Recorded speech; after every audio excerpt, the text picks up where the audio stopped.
Hello friends, welcome to JP இல்லம். இன்னைக்கு நம்ம இந்த வீடியோவில் எண்ணெய் கத்திரிக்காய் குழம்பும் சொரக்காய் பொரியலும் எப்படி செய்யலாங்கிறது தான் பார்க்க போறோம்.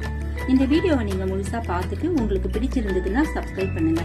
வாங்க வீடியோக்குள்ள போலாம். 1/2 கிலோ பிஞ்சு கத்திரிக்காய் எடுத்து காம்பு எடுக்காம இந்த மாதிரி கட் பண்ணி வச்சிருக்கேன். கட் பண்ண உடனேயே தண்ணியில போட்டுடுங்க, இல்லைன்னா கத்திரிக்காயோட கலர் மாறிடும். ஸ்டவ் ஆன் பண்ணிட்டு ஒரு கடாய் அடுப்புல வச்சு 5 ஸ்பூன் நல்லெண்ணெய் ஊத்திருக்கேன். எண்ணெய் சூடானதுக்கு அப்புறமா நம்ம கட் பண்ணி வச்சிருக்க கத்திரிக்காய் எல்லாத்தையும் போட்டு 5 நிமிஷம் நம்ம நல்லா வதக்கணும்.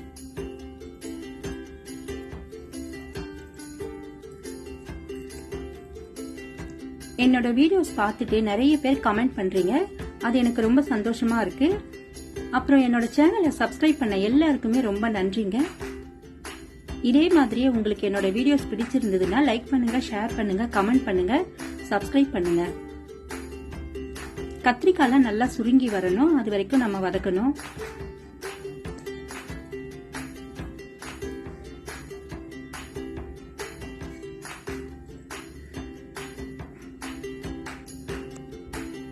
கத்திரிக்காய் நல்லா வதங்கிடுச்சு.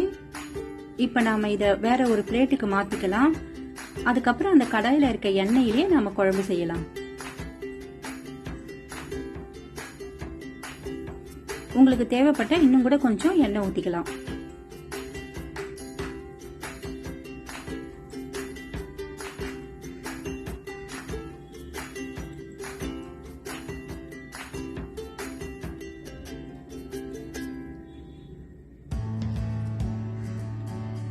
ஒரு ஸ்பூன் கடுகு போட்டுக்கோங்க. அதுக்கப்புறம் கொஞ்சமா கருவேப்பிலை போட்டுக்கோங்க.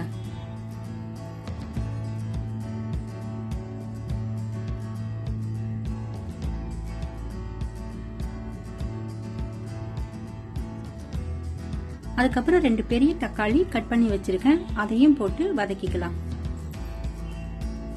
தக்காளி கொஞ்சம் வதங்கினதுக்கு அப்புறம் 1/2 ஸ்பூன் பெருங்காயத்தூள், 1/2 ஸ்பூன் மஞ்சத்தூள் போட்டுக்கலாம்.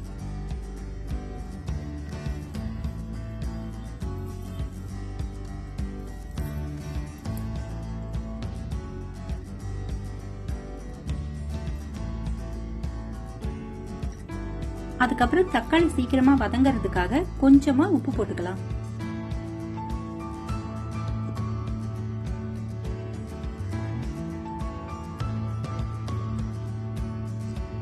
தக்காளி கொஞ்சம் நல்லா வதங்கட்டும்.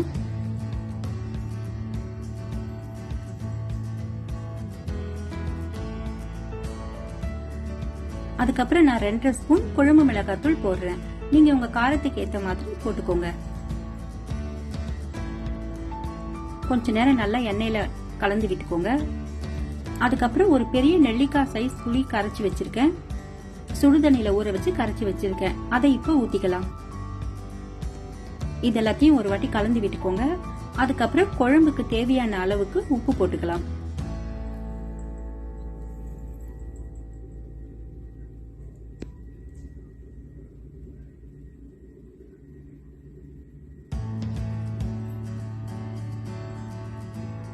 உப்பு போட்டுட்டு நல்லா கலந்து விட்டுட்டு நம்ம வதக்கி எடுத்து வச்சிருக்க கத்திரிக்காயை எல்லாத்தையும் இதுல போட்டுக்கலாம்.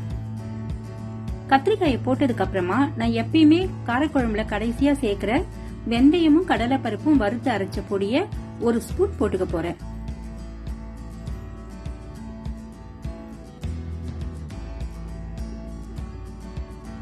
அந்த பொடி போட்ட உடனே நல்லா கலந்து விட்டுட்டு 1 நிமிஷம் கொதிச்சா போதும், நம்மோட எண்ணெய் கத்திரிக்காய் குழம்பு ரெடி ஆயிடும்.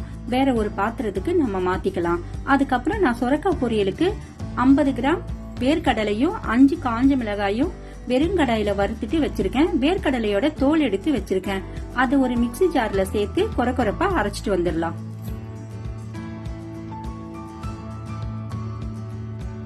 அதுக்கப்புறம் ஸ்டவ் ஆன் பண்ணி ஒரு கடாய் அடுப்புல வச்சுக்கலாம். கடாய் சூடானதுக்கு அப்புறம் 2 ஸ்பூன் எண்ணெய் ஊத்திக்கலாம். எண்ணெய் சூடானதுக்கு அப்புறம் கொஞ்சமா கடுகு போட்டுக்கலாம். கொஞ்சம் கருவேப்பிலையும் போட்டுக்கலாம். அதுக்கப்புறம் 1/4 கிலோ சொரக்காயை தோல் எடுத்துட்டு சின்ன சின்ன பீசஸா கட் பண்ணி வச்சிருக்கேன், அதையும் போட்டுக்கலாம்.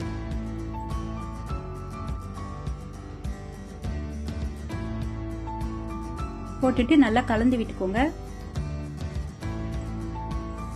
அதுக்கப்புறம் 1/2 ஸ்பூன் பெருங்காயத்தூள், 1/2 ஸ்பூன் மஞ்சத்தூள் போட்டுக்கலாம்.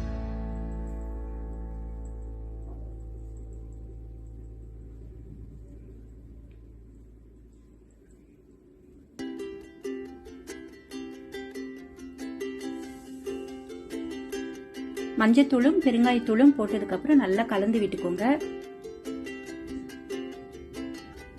அதுக்கப்புறம் சொரக்காய் வேகிறதுக்கு தேவையான அளவுக்கு தண்ணி ஊத்திக்கலாம்.